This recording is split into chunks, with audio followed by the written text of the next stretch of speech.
Bonjour à toutes et à tous, bienvenue sur la première vidéo. Je m'appelle Alain, j'ai 49 ans et je vais me filmer pendant ma préparation pour un pèlerinage que j'avais prévu dans quelques mois, le pèlerinage de Saint-Jacques-de-Compostelle. Donc pour Saint-Jacques-de-Compostelle, il faut en moyenne, ça dépend des gens, mais au moins marcher 20 km par jour, entre 15 et 20, c'est très bien. Donc pour cela, je me prépare, parce que je ne suis pas un très grand sportif, et je me prépare avec le site Visio Rando. Alors je ne suis pas du tout sponsorisé, c'est pas ça, mais je trouve ça intéressant parce que ils ont des itinéraires pour tous les niveaux, de facile à moyen, bien sûr difficile. Donc là c'est un petit trek, enfin une petite balade de 5 km. Donc je vais vous faire découvrir un petit peu les alentours de Toulouse et surtout l'Oppidum qui se trouve à côté de Pourvourville. Bien entendu, on fera une petite halte pour tester du matériel que j'emporterai avec moi ou pas en fonction des résultats des tests que j'effectuerai. Donc là, on va tester un réchaud, parce que ça tombe bien, il pleut, donc c'est impeccable. On va pouvoir faire un petit thé à la moitié du chemin. Et puis aussi ma perche à selfie, on va pouvoir tester également, voir un petit peu comment elle se comporte.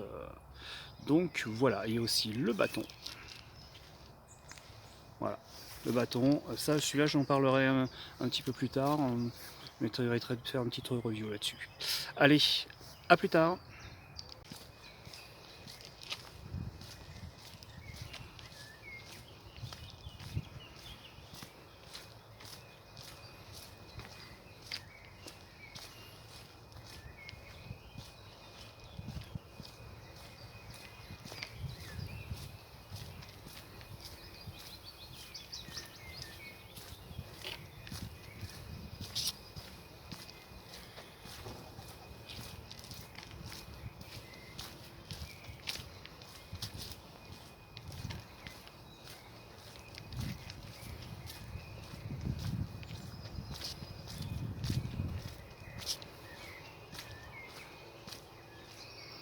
On fait une petite vue d'ensemble. Donc c'est un petit chemin bien sympathique, il y a vraiment... On est vraiment à côté de la ville, et pourtant malgré tout, on entend les petits oiseaux. Et tout à l'heure, j'ai pu aussi voir un petit écureuil grimper sur un arbre, donc c'est vraiment assez sympa.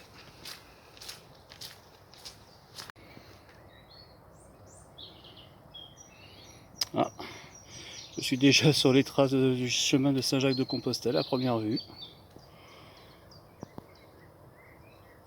Là, la vue de l'Oppidum sur Toulouse et l'Ariège, parce que c'est pas la Garonne, il me semble que c'est l'Ariège. Donc voilà.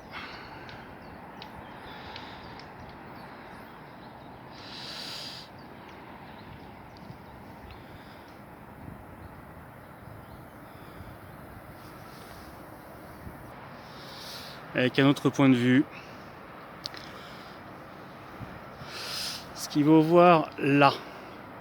Là, vous avez l'hôpital L'Oncopole. C'est un centre de recherche pour le cancer et c'est aussi un centre de traitement, un hôpital aussi.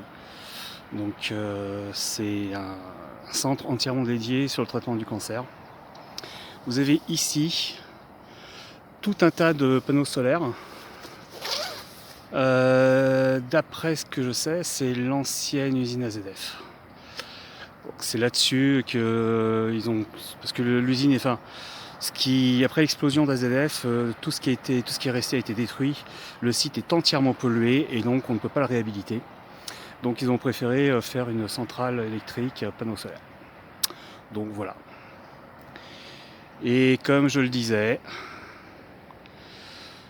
le fameux téléphérique qui sert à relier exactement deux hôpitaux, l'hôpital de Rangueil et l'hôpital donc Oncopole, qui se trouve ici.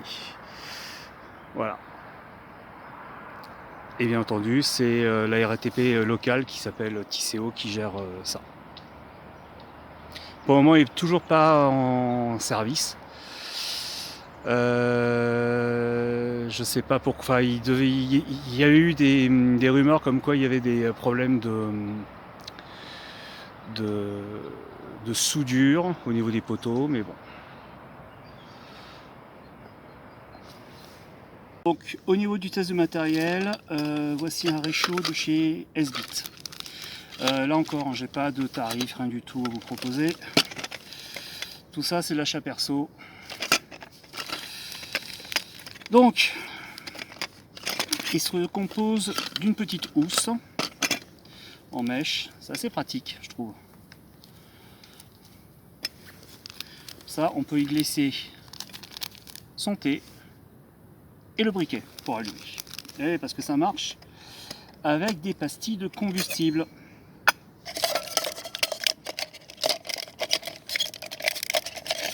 Là, j'ai du mal, comme par hasard. Hop. Voilà. Des pastilles d'alcool solidifié. Je vous cache pas, c'est quelque chose qui pue. Mais alors, ça pue vraiment le poisson pourri. C'est vraiment horrible. Mais bon, c'est pas grave. Ça se brûle, c'est principal. Donc, on met une capsule dans l'emplacement prévu à cet effet.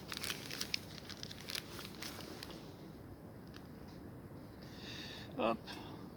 J'ai oublié de prendre ma tasse et ma gourde. On allume avec le briquet.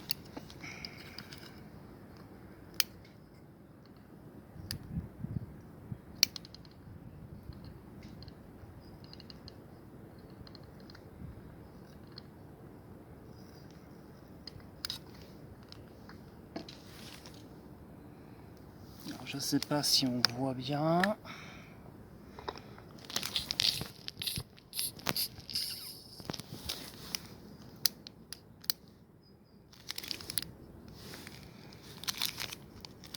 Alors, le problème, c'est qu'on ne voit pas. Je sais pas si vous voyez. Le problème, c'est qu'on ne voit pas quand c'est allumé. Il faut vraiment laisser longtemps. Donc, c'est fourni avec des allumettes. Ouais, ça y est, c'est bon, c'est parti. On va être clair, hein, les allumettes, laissez tomber. J'ai essayé déjà plusieurs fois. Plusieurs types d'allumettes. Je vais reculer un petit peu. Et ça fonctionne absolument pas.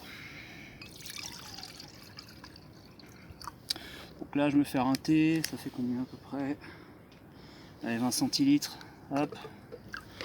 Voilà. En théorie, une pastille, ça suffit amplement. Je vais essuyer. Donc voilà, et là c'est une tasse de chez Tatonka.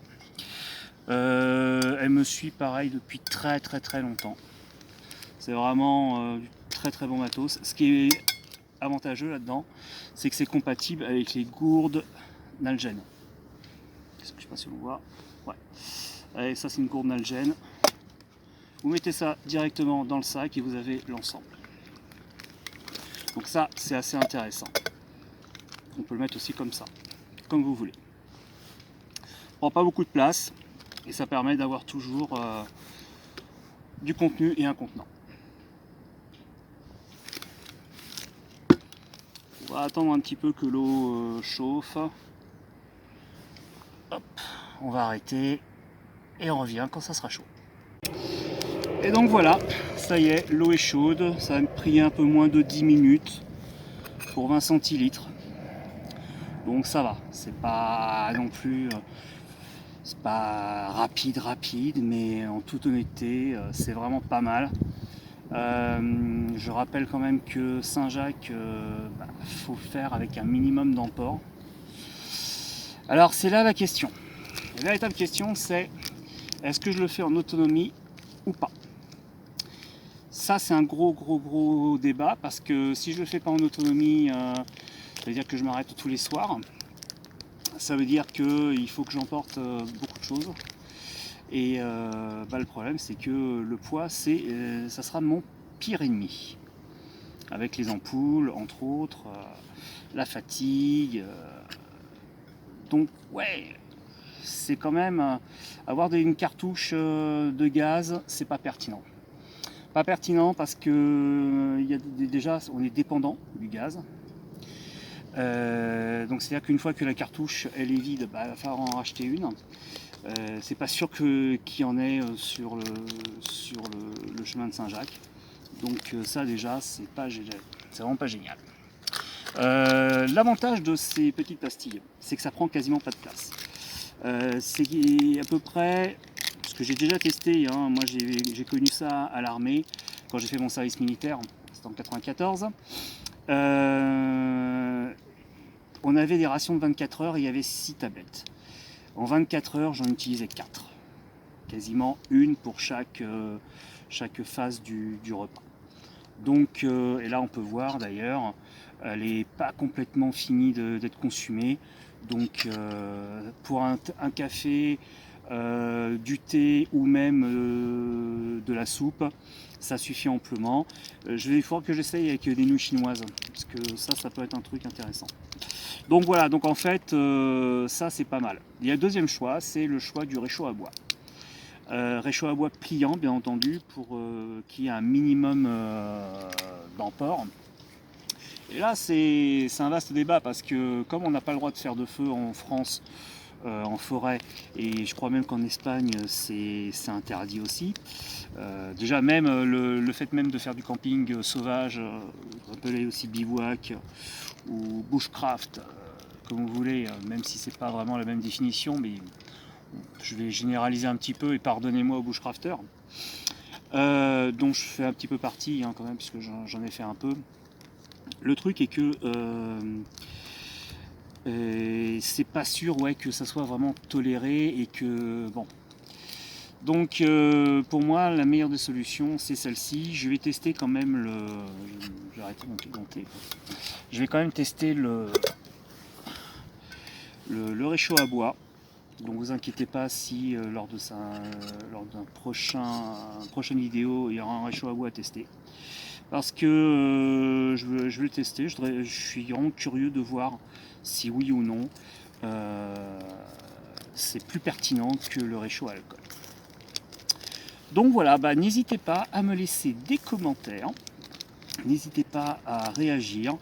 Alors évitez de me dire ouais c'est nul ton truc, patati patata. Ouais ok je sais, je suis pas un pro, hein. Il y en a qui font beaucoup mieux, on a été coupé, j'ai eu un appel. Ouais donc en fait oui il y en a qui font beaucoup mieux que moi, ça c'est pas un problème. Après c'est vraiment pour tester encore une fois du matériel, plutôt que d'avoir des listes toutes faites. Que des gens ont dit ouais mais moi je préfère ça, non mais moi je préfère autre chose et tout, la tente, non je préfère le tarp. En fait il faut se faire sa propre expérience et c'est à vous, chaque liste vous correspond. Si vous n'aimez pas dormir sous une tente ou sous un tarp, c'est clair vous n'allez pas le prendre, hein. Donc voilà, donc il y aura aussi bientôt dans de prochaines vidéos un test de tente et ou de tarp. Je sais pas encore. De toute façon il restera suffisamment de temps pour faire ça et puis voilà. Donc là je vais boire mon thé et puis après je redescends. Allez, à la vôtre. Voilà, je suis reparti. J'étais tout au bout là-bas et donc je continue mon périple, direction, pardon, j'ai trébuché sur une pierre, direction ce magnifique ouvrage d'art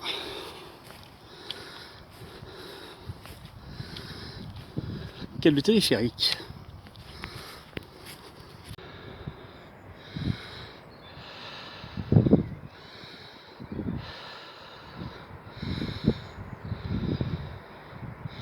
Donc en fait, tout à l'heure je disais que j'étais à l'Oppidum.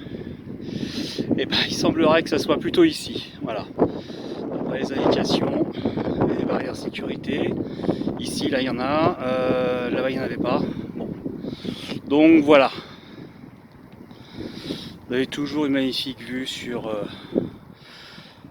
Loncopole, donc comme je disais, toujours juste là. Là, voilà. Et là, la centrale photovoltaïque. Un peu plus loin, le magnifique périphérique toulousain. Bon, bah maintenant, on va redescendre tranquillement.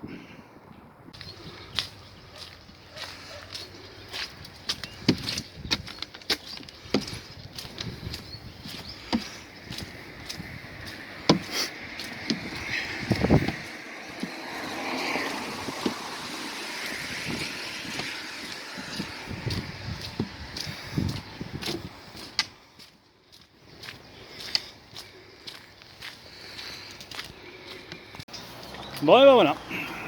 J'ai terminé la petite randonnée. Alors bon, c'est bien parce qu'il y a un petit peu de bruit, il y a une alarme, il y a des voitures qui passent. Bon, bref, pas génial, génial. Voilà. Bon, bah écoutez, merci de m'avoir suivi. N'hésitez pas à liker, commenter, partager, vous abonner. Bon, c'est encore un peu tôt pour vous abonner quand même, je vous l'avoue. Une vidéo, c'est pas génial. Et puis, bah écoutez, moi je vous dis à très bientôt. Je pense que je referai une petite rando, une petite vidéo comme ça, soit ce week-end, soit la semaine prochaine. Voilà, voilà. Hop, je vous laisse. Hop. Non, il va pas. Et bah tant pis. Je vais repasser en mode portrait. Et donc voilà une petite vue de l'église de Pouvourville, là où je suis parti et là où je reviens. Allez, à plus tard. Ciao, ciao.